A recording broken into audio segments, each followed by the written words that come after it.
Un cordial saludo a todos los oyentes de Radio María. Un día más, con la gracia del Señor, proseguimos el comentario del Catecismo de nuestra Madre la Iglesia.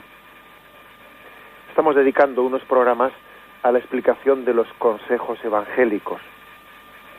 Es la parte final que dedica el Catecismo, después de haber dicho cómo es la nueva ley, la ley evangélica, a la que Jesús predicó en el Sermón de la Montaña, bueno, a lo largo de toda su vida, aunque se concentró especialmente en aquel Sermón de las Bienaventuranzas. Es una ley en la que también hay consejo, es ley y consejo. Y esos consejos son muchos y la tradición los ha especificado o los ha resumido pues con ese nombre de consejos evangélicos: pobreza, castidad y obediencia. Hemos dedicado ya un programa al consejo evangélico de la pobreza y otro al consejo evangélico de la castidad. Hoy nos centramos en el consejo evangélico de la obediencia. Los puntos del catecismo que hablan de los consejos evangélicos son el 1973 y 1974. Bien, ¿qué decir del consejo evangélico de la obediencia? Pues decir que nuestra referencia es Jesucristo y que Él nos ha salvado por su obediencia. Hemos sido salvados por la obediencia de Jesucristo. La historia de la salvación es una historia de obediencia, mientras que la historia del pecado es una historia de desobediencia.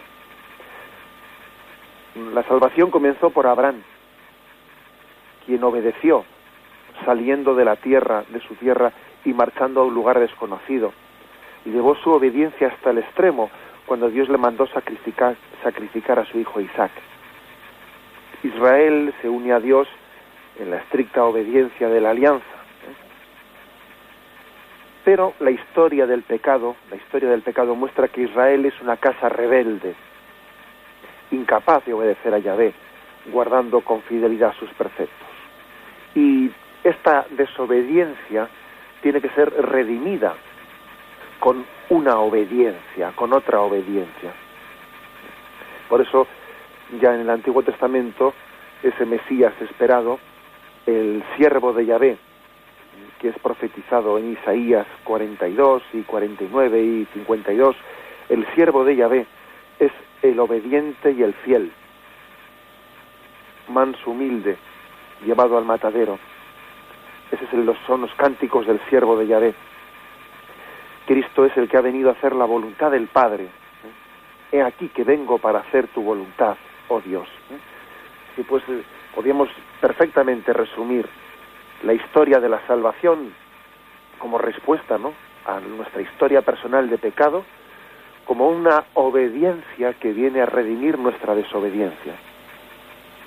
Jesús es pues el obediente y el que dice un sí que redime nuestros noes. Para Cristo su alimento es hacer la voluntad del Padre.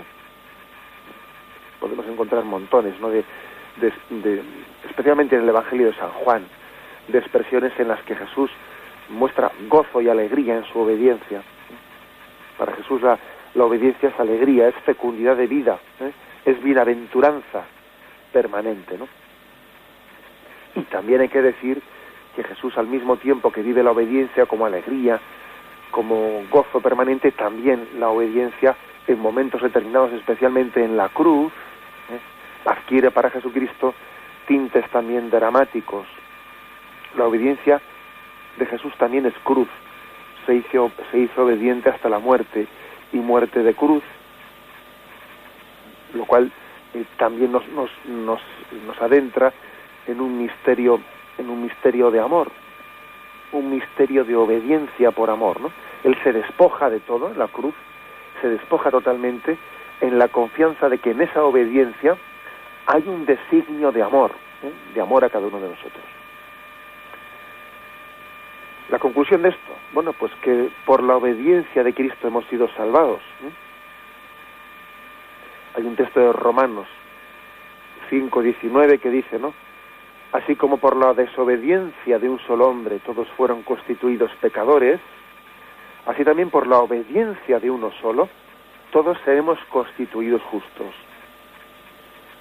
Fue una obediencia al Padre por parte de Jesús, que muchas veces fue gozosa, la mayoría de las veces no fue gozosa, fue una alegría, fue una fiesta para Jesús esa obediencia, ¿no? Pero que también a veces fue dolorosa, como es el caso de la cruz, ¿no?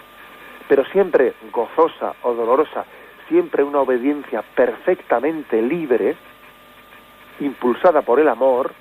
Bueno, pues esa obediencia es la que nos ha salvado, ¿eh? Hemos sido salvados por una obediencia.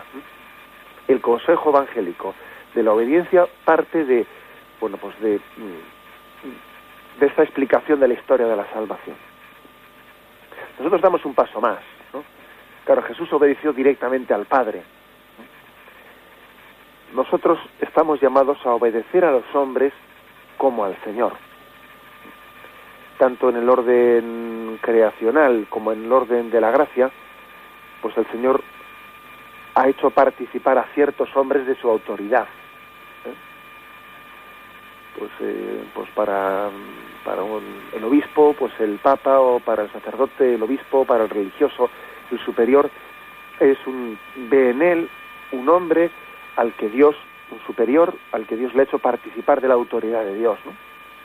Eso en la vida religiosa, pero también en nuestra vida, entre comillas, civil o seglar o laica, también vemos también en ese superior, en ese responsable, a nivel laboral, a nivel también de autoridades públicas, vemos también una persona que está participando de esa autoridad de Dios. Estamos pues llamados los cristianos a obedecer a los hombres como si obedeciésemos a Dios, ¿no? Es una expresión pues que pertenece a la tradición cristiana. Y sin obediencia no hay salvación, ¿eh? Dice Santa Catalina de Siena, y podríamos encontrar muchos autores, ¿no?, que afirman tales cosas, ¿eh? Por ejemplo, dice ella: nadie puede llegar a la vida eterna sin obedeciendo, y sin la obediencia nadie entrará en ella, porque su puerta, la puerta de la salvación, fue abierta con la llave de la obediencia y cerrada con la desobediencia de Adán.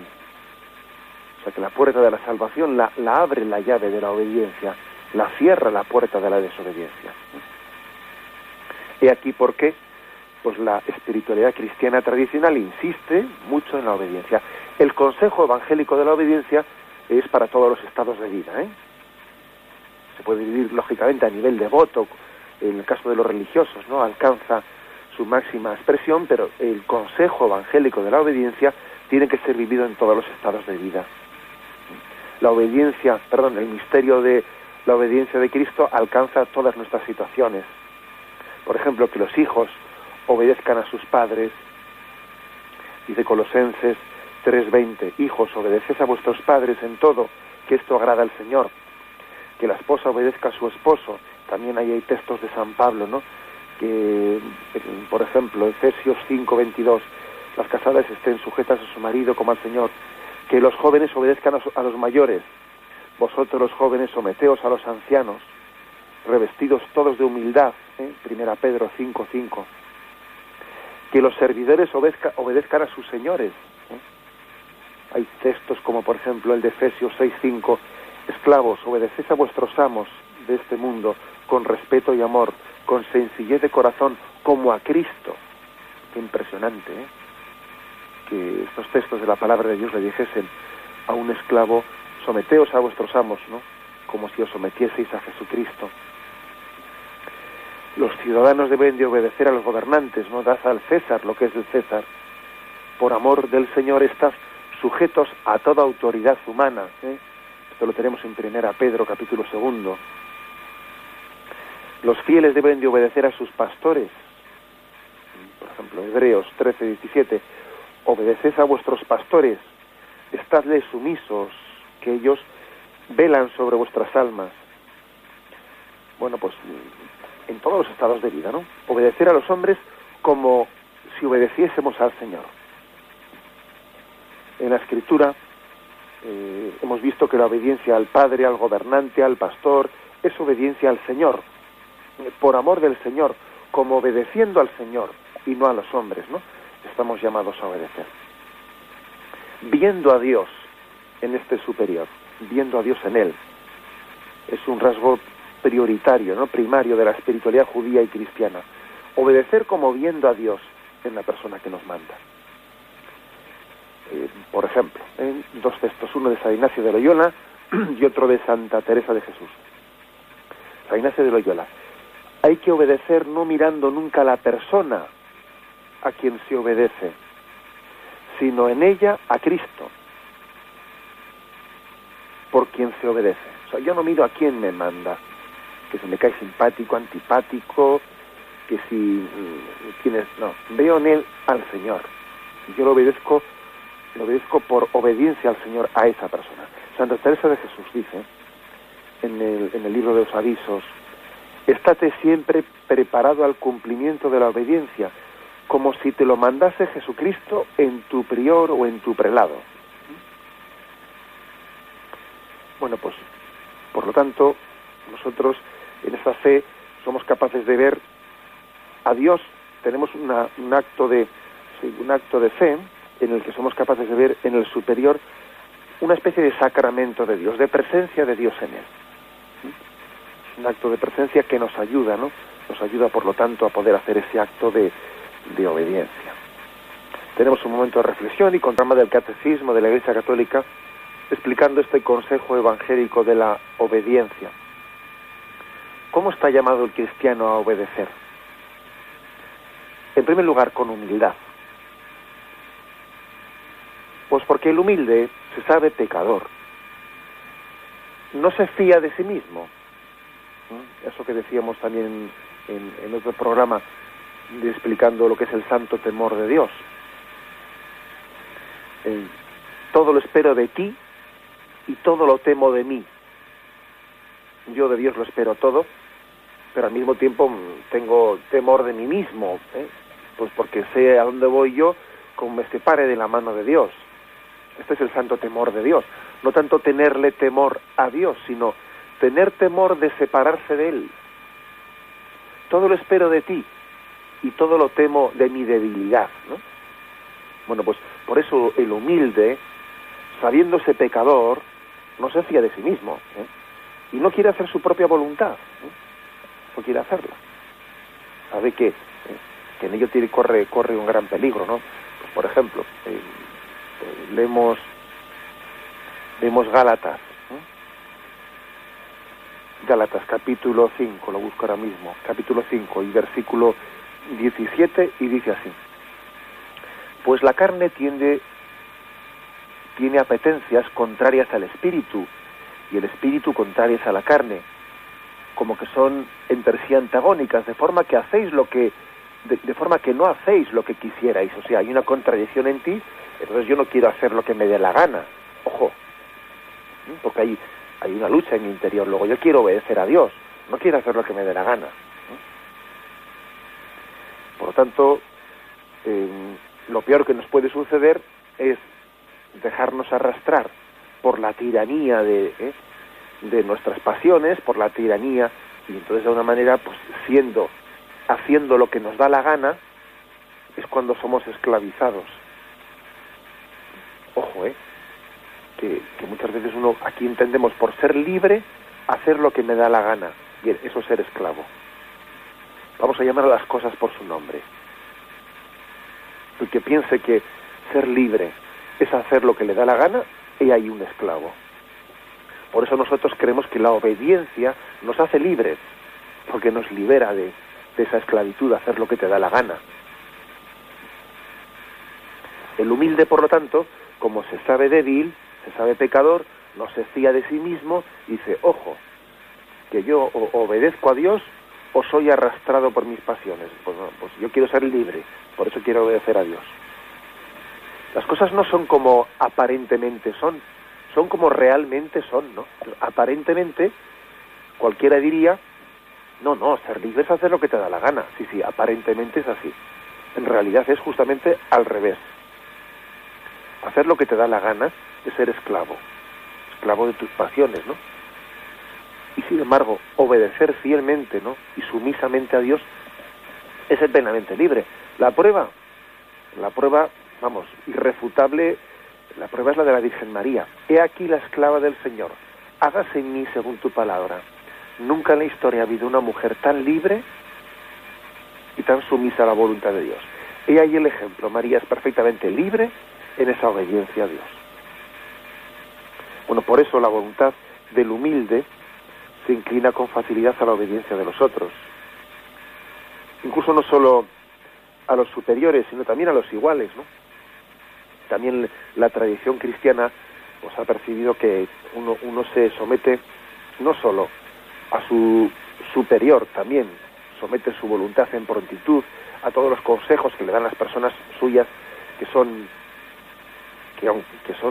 vamos, iguales o incluso inferiores a él.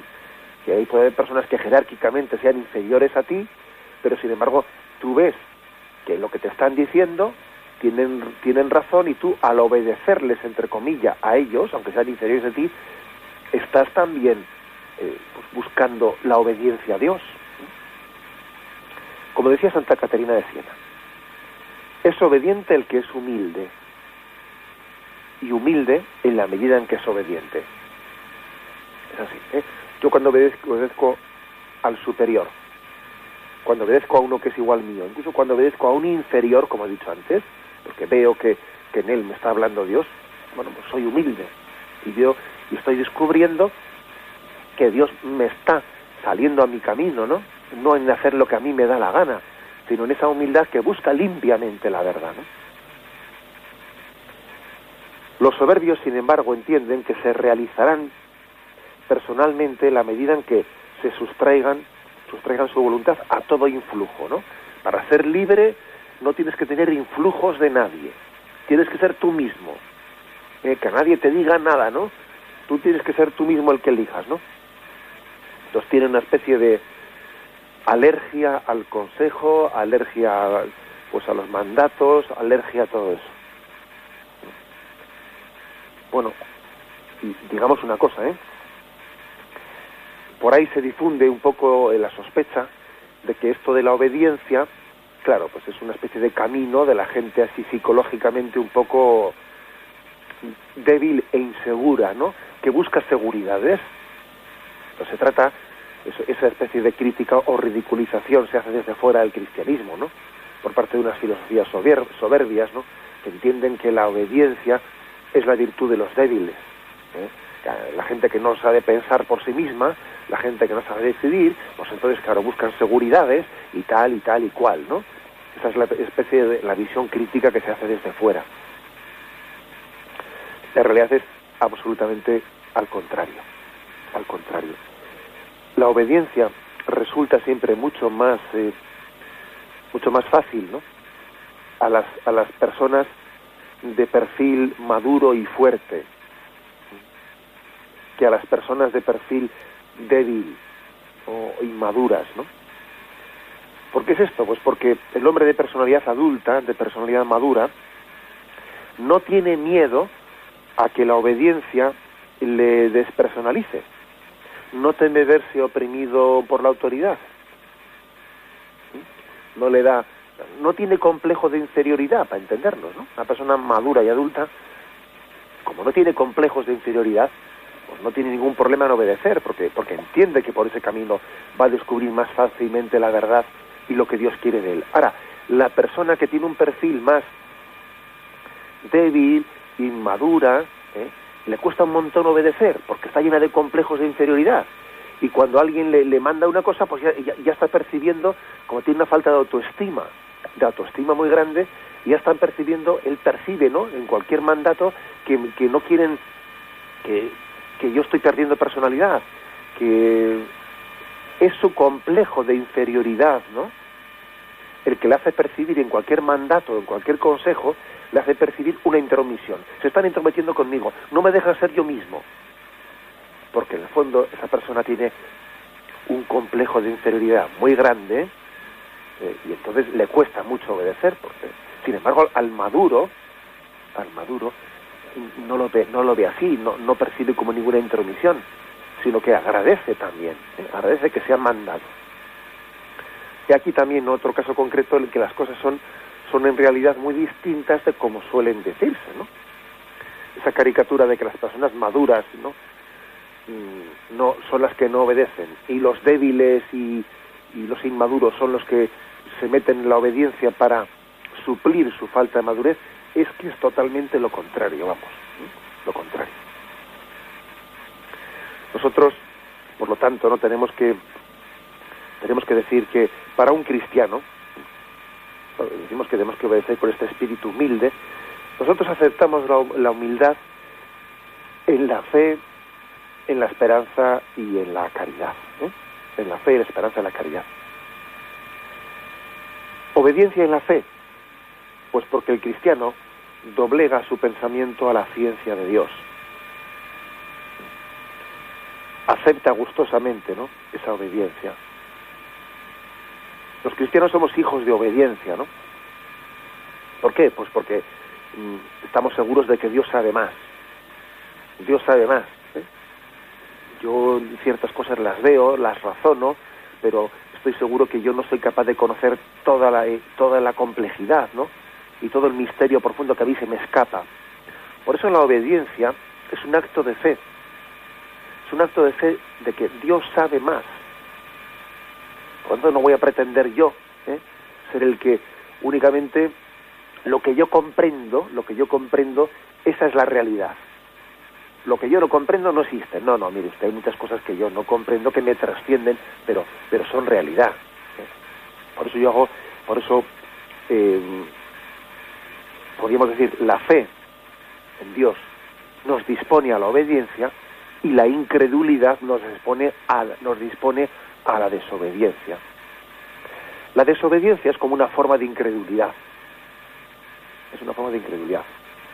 Dice Deuteronomio 9:23: vosotros fuisteis rebeldes a las órdenes de Yahvé, vuestro Dios.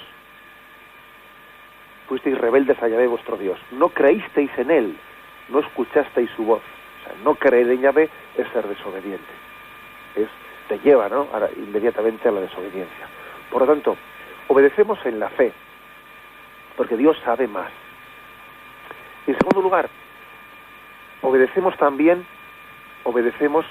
en la esperanza. Obedecemos en la esperanza. El humilde, como decíamos antes, no se fía de sí mismo, se fía de Dios. Dice la segunda carta de San Pablo a Timoteo: yo sé a quién me he confiado y estoy convencido de que es poderoso para guardar mi depósito hasta aquel día. Es decir, yo me he fiado de Él y espero en Él. O sea, la obediencia está íntimamente ligado a la esperanza. La esperanza exige obediencia. ¿Cuánta esperanza exige la obediencia? Y por eso, ¿no? Porque espero, por eso soy capaz de obedecer. En siguiente lugar, ¿no? En tercer lugar, decíamos que la obediencia es en la fe, la obediencia es también en la esperanza, la obediencia es también en la caridad, en la caridad. Tenemos la experiencia de que quien haya estado enamorado sabe hasta qué punto se alegra de poder probar su amor haciendo la voluntad de la persona amada. Es así, Cuando uno ama, le cuesta muy poco obedecer.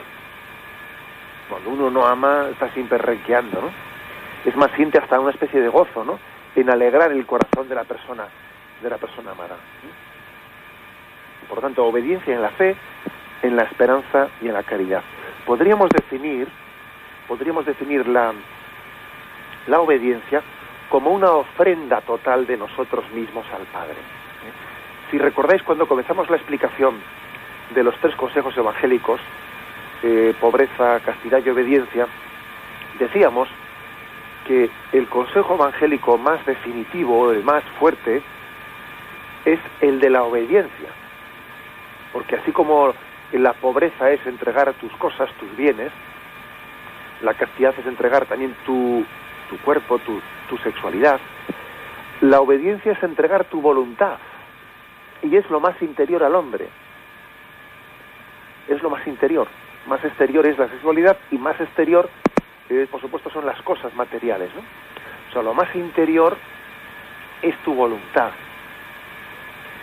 Luego, el seguir el consejo evangélico de la obediencia es hacer una ofrenda total de nosotros mismos a Dios. Una ofrenda total de nosotros mismos a Dios. Sin la cual, poco valor tienen los otros dos consejos evangélicos, Poco valor tiene el consejo evangélico de la pobreza y de la castidad, si no va unido también al de la obediencia.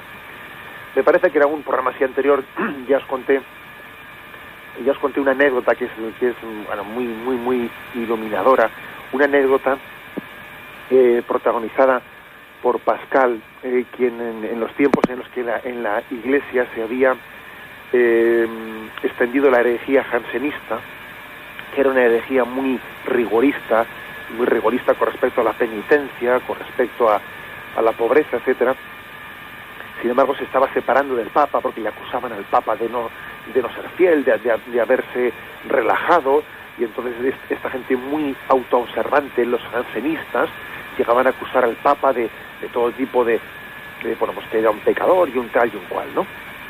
Y entonces el Papa le mandó a Pascal a Port-Royal, que Port-Royal era un poco como el cuartel general de la herejía jansenista, ¿no? Le mandó a hacer un informe de a ver qué veía allí. Y entonces Pascal volvió al Papa y le dijo: mire usted, son pobres como mendigos, son puros como ángeles, pero son soberbios como demonios.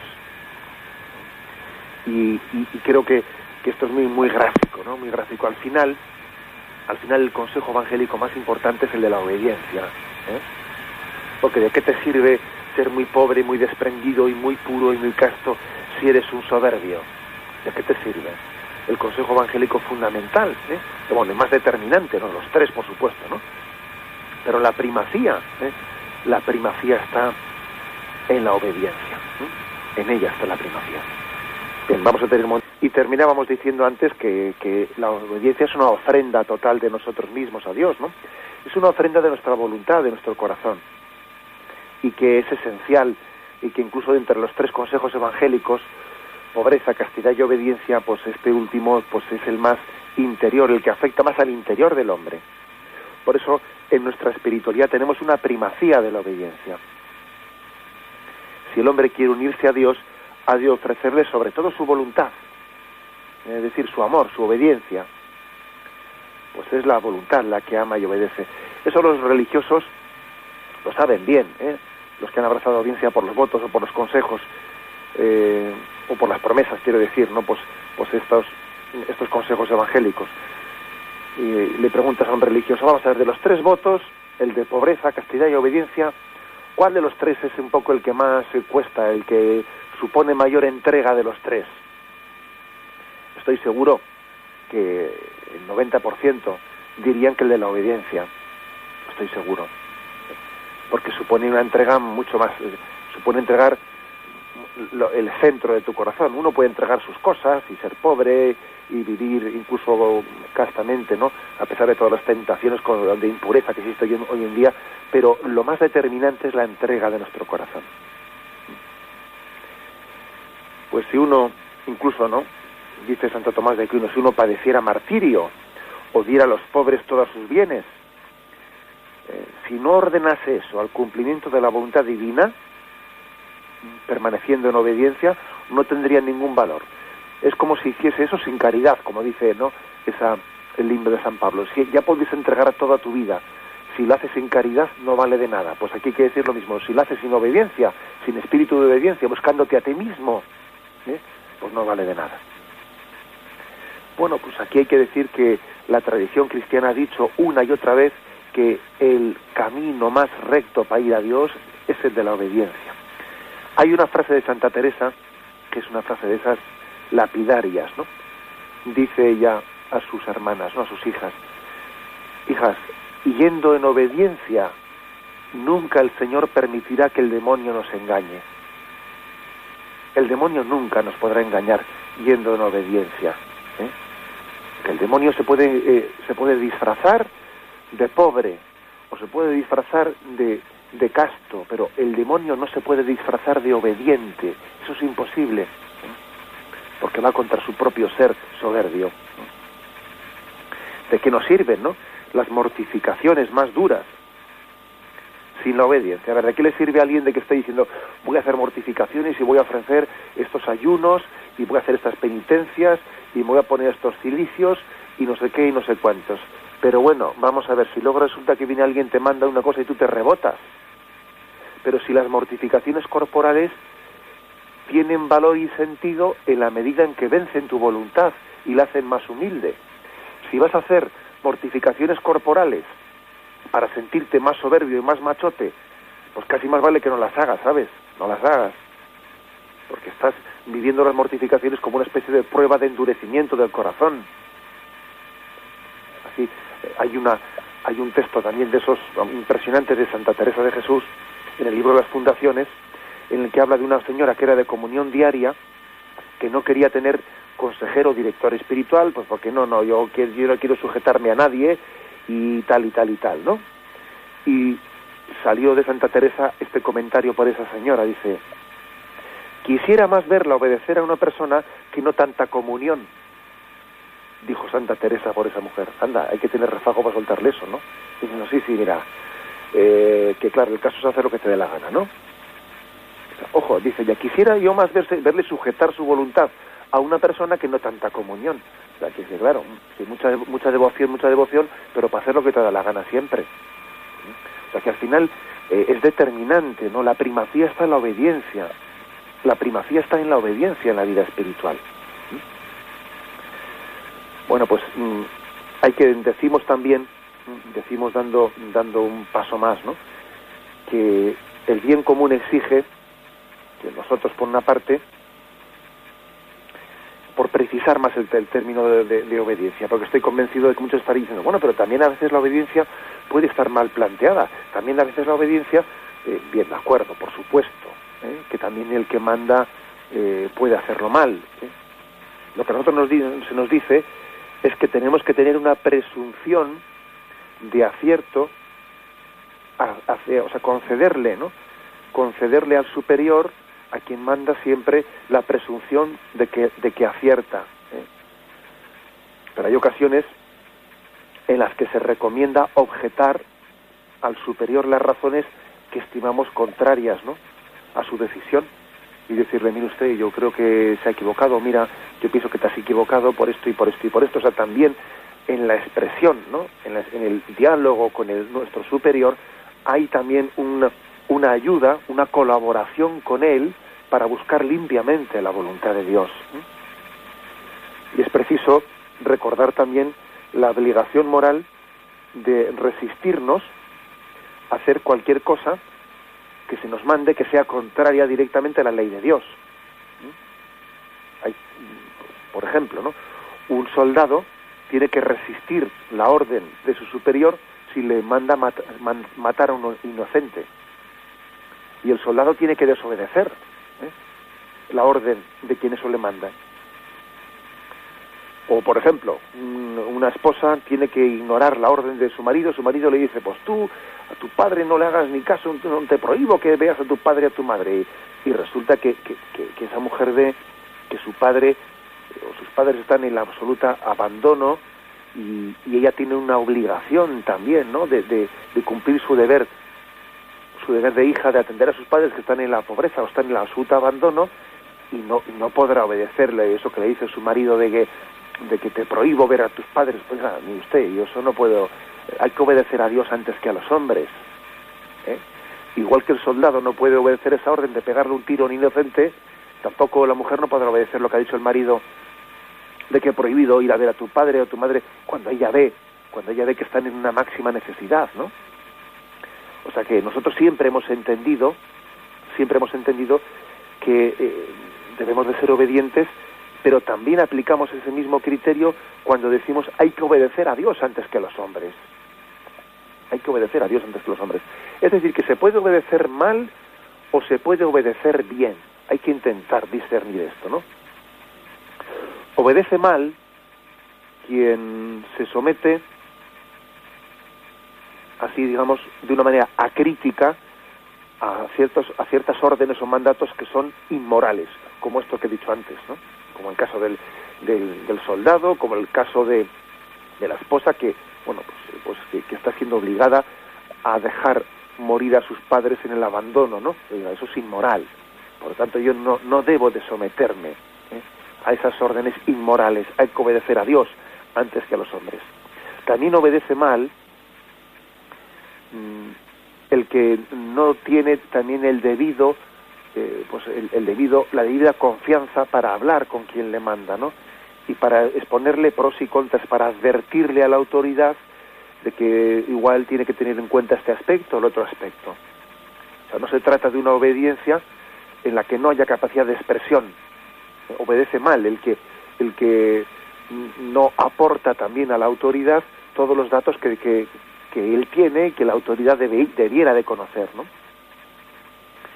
Obedece también mal pues el que obedece por motivos bastardos, ¿no? Por motivos que no son santos. Pues por ejemplo, el que obedece por ser un pelotilla y por ascender en el cargo, o por ganar más dinero, o por ahorrarse disgustos, o por lo que sea, ¿no? O sea, el que obedece por estos motivos que no son limpios, no son evangélicos, ¿no? Son falsos intereses, no obedece bien. Sí, está obedeciendo materialmente, pero su espíritu no es un espíritu de obediencia, es un pelota, es un tal, es un cual, ¿eh? Por lo tanto, también, por cierto, ¿no? Se me olvidaba decir que también obedece mal el que ha procurado con impaciencia forzar el ánimo del superior para que le diga al final lo que yo quería que me mandase. Esto, dale que te pego, y dale que te pego, y dale que te pego, convenciéndole al superior de que me mande lo que a mí me apetece, ¿no?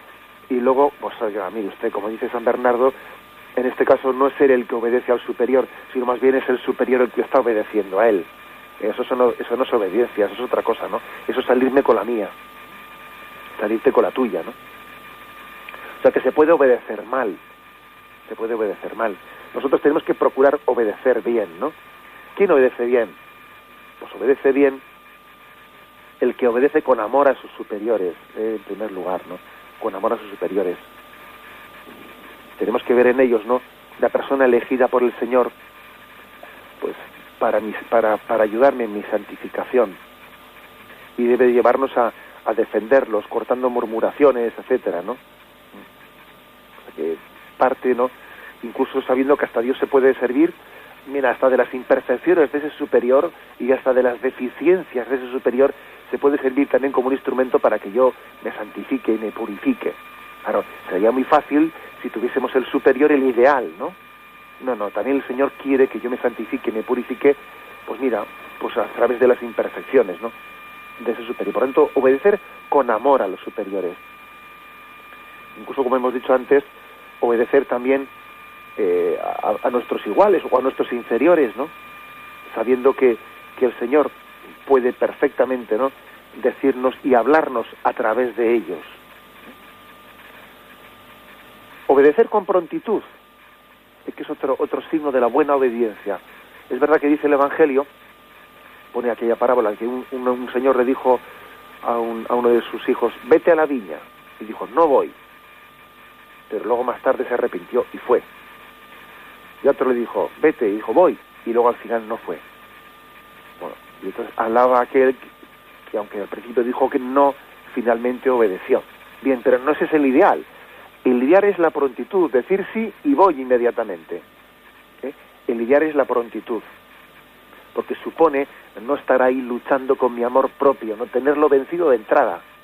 De entrada sí, luego Dios dirá, pero algunos son al contrario, dicen de entrada no, y luego veremos a ver qué pasa.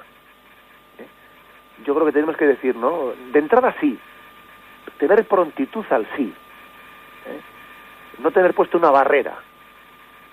De entrada sí, y luego Dios dirá. Dice San Francisco de Asís a sus hijos, ¿no? Obedeced a la primera, y no esperéis a que os lo mande por segunda vez.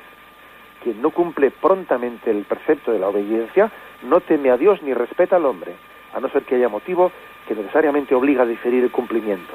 Dice eso San Francisco de Asís. Tiene que ser también una obediencia procurada. No solo hay que rehuir, no solo hay que también que buscar procurar la obediencia. O sea, adelantarte tú muchas veces a ella, adelantarte a ella. No de uno que dice, no, yo voy a tener apagado el móvil, por si acaso me llama el jefe, me llama el superior, para que no me encuentre, apago el móvil. Que como decía ese refrán, más vale pedir perdón que pedir permiso. Y entonces, mira, yo voy a intentar que no me manden. No, mire usted, eso es engañarse a sí mismo. Usted tiene que buscar, procurar la obediencia, no intentar esconderse de ella. Con el móvil apagado para que no me busquen, ¿no? Oiga, mire usted, eso no va a ningún lado, ¿no? Que ese refrán que os he dicho ahora, que más vale pedir perdón que pedir permiso, en el fondo lo que esconde es una persona que no tiene sentido de obediencia, ¿no? Dice, pues mira, más vale así, en caso de que lo que haga no le parezca bien, ya pediré perdón. Pero por si acaso no voy a consultarlo, ¿no? No voy a hacer que me diga lo contrario. Esa no es una obediencia buscada. Uno casi huye de la obediencia. Bueno, y la obediencia tiene que ser, activa, responsable, ¿no? De tal modo que suscite en las personas, ¿no? Suscite, colaboración, ilusión, cariño. Tenemos que procurar, ¿no?, que la obediencia cree comunión también entre quienes han recibido el ministerio de gobernar y también quienes han recibido el mandato de obedecer, ¿no? Bueno, he aquí, ¿no?, este ideal, la comunión que existía entre el Padre, entre Dios Padre y Jesucristo, ¿no?, en esa perfecta obediencia que existía entre el Padre y el Hijo. Bueno, tenemos la hora cumplida y me despido con la bendición de Dios Todopoderoso. Padre, Hijo y Espíritu Santo, descienda sobre vosotros. Alabado sea Jesucristo.